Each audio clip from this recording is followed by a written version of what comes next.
जय श्री राम, जय बालाजी महाराज की। आपका हमारे YouTube चैनल हनुमंत कृपा 0005 में स्वागत है।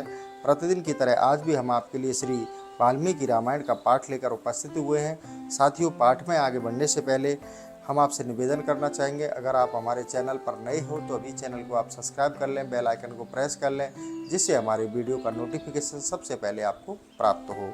तो चलिए साथियों, श्री हनुमान जी महाराज को आसन दे देते हैं। ये हमारे बालाजी महाराज का आसन हमने बालाजी महाराज को दे दिया है। अब उनसे आह्वान कर लेता हूँ। हे श्री हनुमान जी महाराज, प्रतिदिन की तरह आज भी आप अपने आसन पर आकर विराजमान हो जाइए। मेरे द्वारा वाचन किए जा रहे श्री वाल्मीकि रामायण के पाठ का आप श्रवण कीजिए। आइए विराजिए प्रभु। अब मैं पाठ प्रारंभ करता हूँ। जय श्री राम। तो साथियों, श्री हरि के चरणों का ध्यान करते हुए श्री राम जी के इस पवन पावन चरित्र का आप श्रवण कीजिए। अब मैं पाठ प्रारंभ करता हूँ। आज हमारा द्वादश सर्ग है। द्वादश सर्ग में आज का हमारा जो संवाद रहेगा, राजा का ऋषियों से यज्ञ कराने के लिए प्रस्ताव, ऋषियों का राजा को और राजा का मंत्रियों को यज्ञ की आवश्यक सामग्री तैयार करने के लिए आदेश देना। तो साथियों, अब हम पाठ प्रारंभ करते हैं। श्रवण करें। तत्काले बहुत ते कस्मचित् सुमन हरे, बसन्ते सुमन प्राप्ते राज्ञो यष्टम मनोभवत। तदंतर बहुत समय बीत जाने के पश्चात कोई भी परम मनोहर दोष रहित समय प्राप्त हुआ। उस समय बसंत ऋतु का आरंभ हुआ था। राजा दशरथ ने उसी शुभ समय में यज्ञ आरंभ करने का विचार किया। तत्प्रणम्य शीर्षा तं विप्रदेव वरिणं, यज्ञाय वरमास संतानार्थ कुलस्य च। तत्पश्चात उन्होंने देवोपम कांति वाले विप्रवर ऋष्य श्रृंग को मस्तक झुकाकर प्रणाम किया और वंश परंपरा की रक्षा के लिए पुत्र प्राप्ति के निर्मित यज्ञ कराने के उद्देश्य से उनका वर्ण किया। तथेति च स राजानुमुवाच वसुधाधिपं शंभराः संप्रयन्ता ते तुरगस्य विमोच्यताम्, शरव्यास्योत्तरे तीरे यज्ञ भूमि विदहताम्। ऋषि श्रृंग ने बहुत अच्छा कहकर उनकी प्रार्थना स्वीकार की।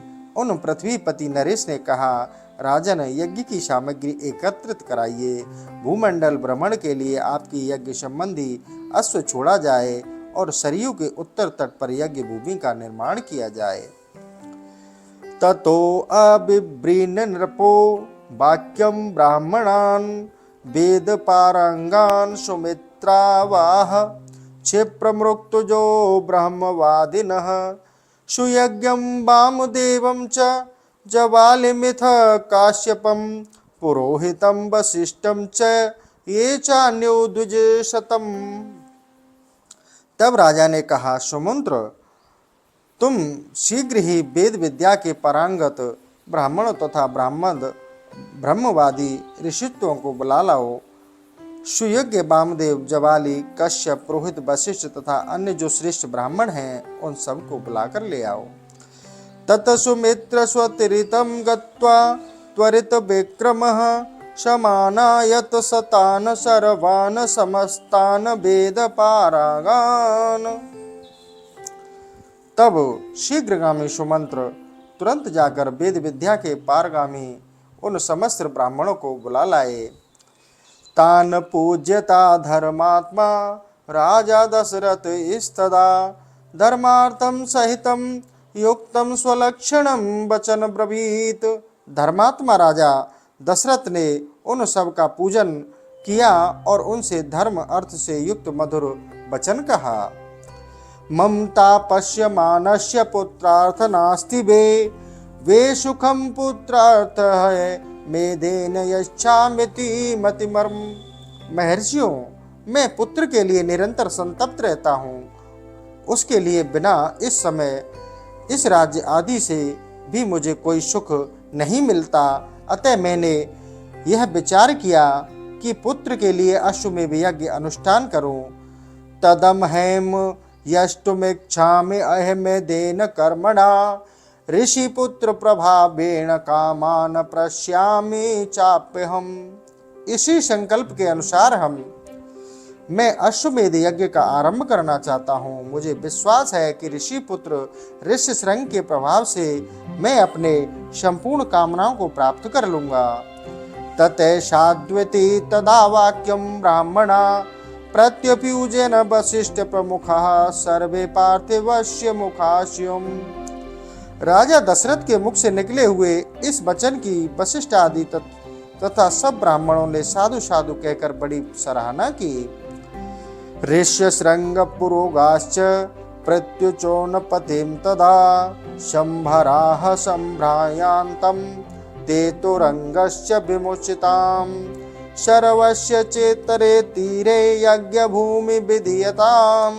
इसके बाद ऋष्यशृंग आदि सब महर्षियों ने उस समय राजा दशरथ से पुनः यह बात कही, महाराज यज्ञ सामग्री का संग्रह किया जाए, यज्ञ संबंधी अश्व छोड़ा जाए तथा सरयू के उत्तर तट पर यज्ञ भूमि का निर्माण किया जाए।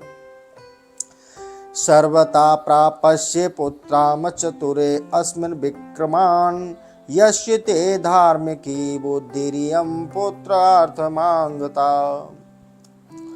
तुम यज्ञ द्वारा सर्वथा 4 अमित पराक्रमी पुत्र प्राप्त करोगे, क्योंकि पुत्र के लिए तुम्हारे मन में ऐसे धार्मिक विचार उदय हुआ है।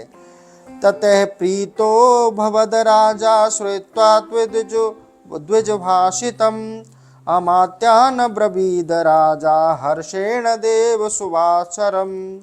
ब्राह्मणों की यह बात सुनकर राजा को बड़ी प्रसन्नता हुई। उन्होंने बड़े हर्ष के साथ अपने मंत्रियों से यह शुभ अक्षरों वाली बात कही। गुरूणां वचनाच्छिग्रं शंभराम शभ्रयन्तु शे संभृतादिष्टताश्च शोपाद्यये विमुच्यताम्।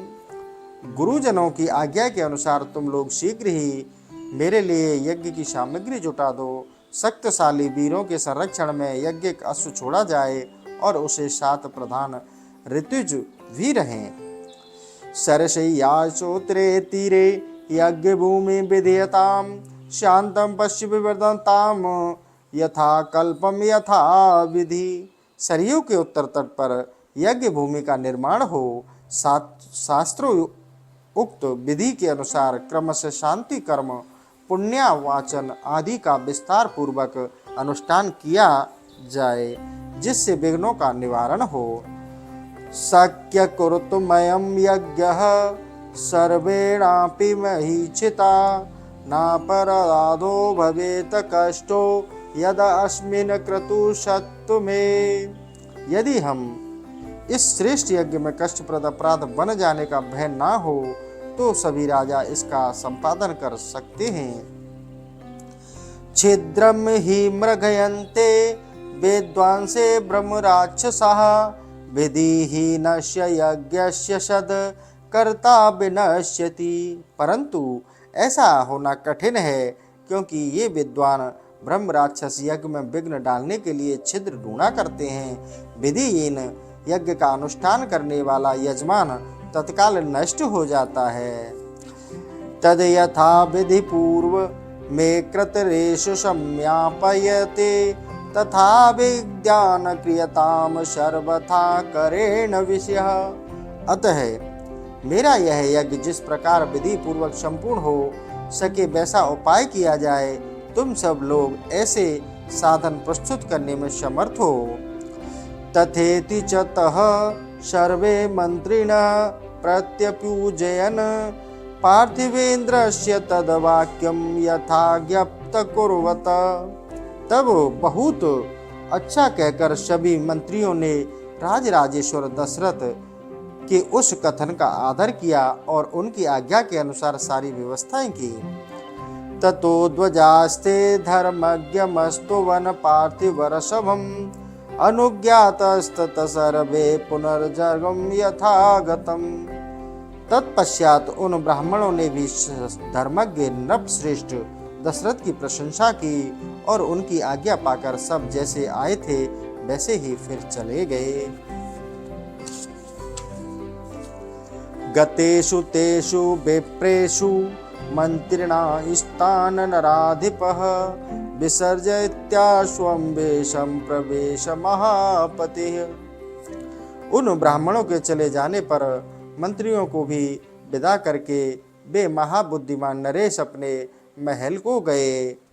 इस प्रकार इत्यार्षे श्रीमद् रामायणे वाल्मीकि आदि काव्ये बालकांडे द्वादश सर्गः समाप्तः। इस प्रकार श्री वाल्मीकि निर्मित आर्ष रामायण आदि काव्य के बालकांड का 12वां सर्ग पूरा हुआ। तो साथियों, आज का जो हमारा 12वां सर्ग था यही समाप्त करते हैं। कल फिर आपके लिए त्रयोदश सर्ग लेकर उपस्थित होंगे। इसी के साथ साथियों, आपसे निवेदन करना चाहूँगा कि आप कमेंट के माध्यम से अपना विचार रखा करें, और अगर आप हमारे चैनल पर नए हैं तो चैनल को अभी आप सब्सक्राइब कर लें, बेल आइकन को प्रेस कर लें, जिससे हमारे वीडियो का नोटिफिकेशन सबसे पहले आपको प्राप्त हो। तो चलिए साथियों, इसी के साथ जय श्री राम, जय बालाजी महाराज की।